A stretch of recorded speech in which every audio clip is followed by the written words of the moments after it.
Antoine Barry est notre invité. Salut, mon cher Antoine. Salut, Nicolas. Très heureux que tu aies accepté l'invitation. Les gens dans l'immobilier sont toujours sur une patte, comme on dit. Ils sont durs à accrocher. Alors, il est passé par le studio de CNV, puis on a dit, Antoine, viens nous jaser. Passion pour l'immobilier qui remonte à quand, pour toi? Ça fait un petit bout, je te dirais, Ouais. que tout jeune, ça m'intéressait, tout ce qui était les maisons. Comme plusieurs personnes pourront dire, je regardais les maisons. Mais moi, c'était vraiment intéressant pour moi. Je voyais ça comme un véhicule d'investissement OK. dès mon plus jeune âge. Fait que j'ai toujours su que j'allais tourner autour de ça. Est-ce que j'ai toujours su que j'allais être courtier immobilier? Non. C'est venu plus tard. C'est venu plus tard. Ça a rallié plusieurs passions, là. Mais je suis quand même surpris que tu me dises ça, que c'était peut-être pour un but plus, sans dire mercantile, mais financier, alors que souvent, la passion au départ, c'est de dire « Hey, ça a l'air donc cool, vendre des maisons ». Puis on voit aussi tout le lien, le côté artistique de plusieurs courtiers, dont tu es, qui est très développé maintenant avec les réseaux sociaux. Donc, plus jeune, tu étais quand même conscient que c'était une belle niche, si je comprends bien, mais que c'était aussi parce que ça pouvait faire un beau plan de carrière, là, financièrement. Oui, tout à fait. Ouais. C'est sûr que pour moi, quand j'étais plus jeune, oui, je trouvais ça beau, les maisons, etc. Puis comme tu as dit, je pensais que c'était un bon investissement également. Mais en vieillissant, je me suis découvert une passion aussi pour la communication, pour l'humain en soi. OK. Puis quand j'ai découvert la profession de courtier immobilier, je me suis dit que je pourrais rallier ma passion pour les maisons, la finance, l'investissement immobilier, puis ma passion pour l'humain. Parce que je suis de façon authentique intéressé à l'humain. Souvent, quand j'ai des transactions avec les gens, le plus important pour moi, c'est de développer la relation, puis le reste suit. Mais pour moi, vraiment, l'humain est au centre de tout ça. C'est intéressant ce que tu dis là, parce qu'à un moment donné, il faut gagner sa vie, il faut faire nos premières transactions. C'est ça qui doit être, j'imagine, le plus difficile au début quand tu commences comme courtier, parce que j'entends des gens penser, puis moi aussi, en partie, je te le cache pas, de dire « Ah, on s'intéresse à l'humain, mais en même temps, il faut que les sous rentrent au début. Après ça, on peut se permettre peut-être d'être un peu plus patient. Mais comment tu as trouvé tes débuts?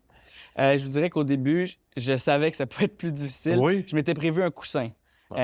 Donc, au début, je savais que ça allait être un peu plus lent. Puis, j'approchais pas les gens comme quelqu'un qui était affamé, mais plus comme quelqu'un qui voulait aider à être là dans la transaction.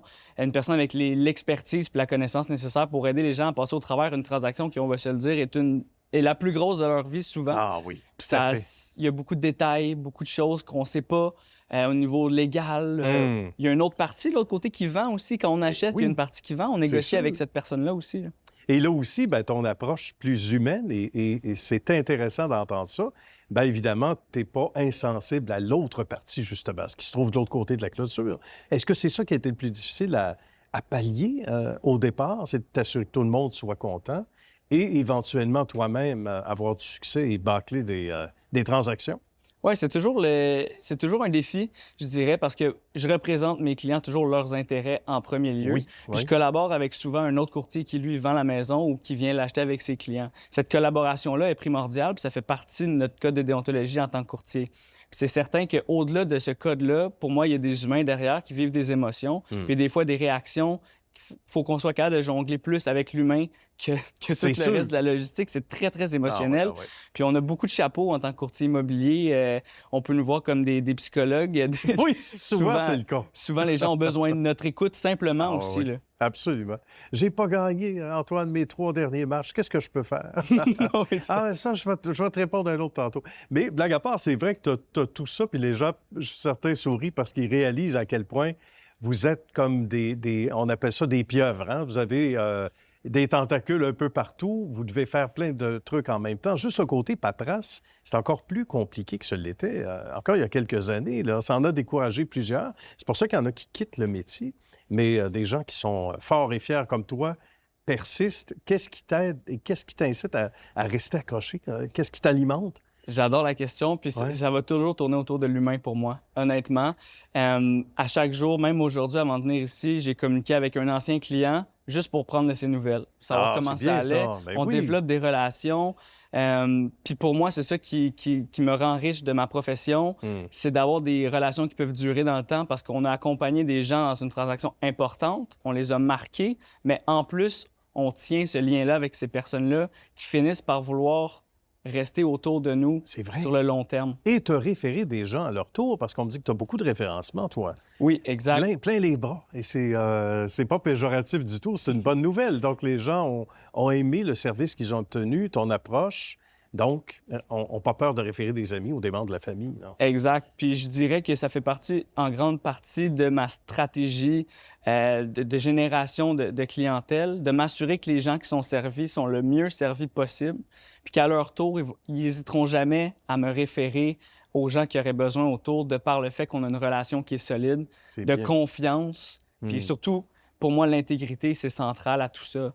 Je ne dirais jamais à quelqu'un d'acheter une maison si je trouve que ça ne fait pas de sens d'acheter la maison. Oui, parce que ça a dû t'arriver de dire, regarde, ça, c'est pas une bonne idée. Ou laisse faire si tu es vendeur, ne vends pas, fais des rénovations, on va augmenter la valeur de la maison. Ou ne vends tout simplement pas, ça se peut donc. Donc, c'est là que l'humain passe avant le côté sous. Oui, tout à fait. Puis ça, j'y crois. Puis je vais mourir avec ça. Pour moi, c'est super important de dire la vérité.